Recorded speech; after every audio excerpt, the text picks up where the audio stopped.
زين والكرة تنقطع من أمام أنس. يمر عرضية بعيدة بعيدة بعيدة إلى ركلة. هذه الكرة المشتركة ما بين كرار وبين أحمد خالد. مرمى للطلبة بالسلامة لكرار. موسى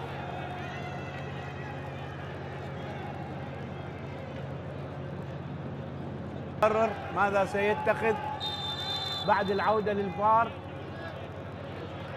هل هناك بطاقة حمراء؟ هل هناك بطاقة صفراء؟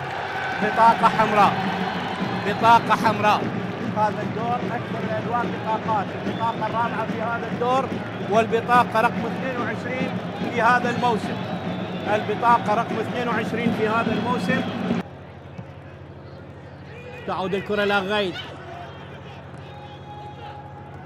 لؤي. ركلة جزاء. ركلة جزاء. سجلوا وحدة وأخطأوا وحدة.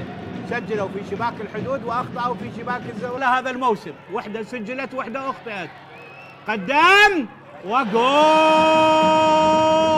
هدف أول، هدف أول للطلبة يسجله لؤي العاني بالدقيقة 45 في دورينا هذا الموسم. شوف لعبها على يسار الحارس حسن عباس وأعلن تقدم الأنيق بهدف أنيق في الدقيقة 5 من الوقت المحتسب بدل ضائع. واحد الطلبة لا شيء دياله.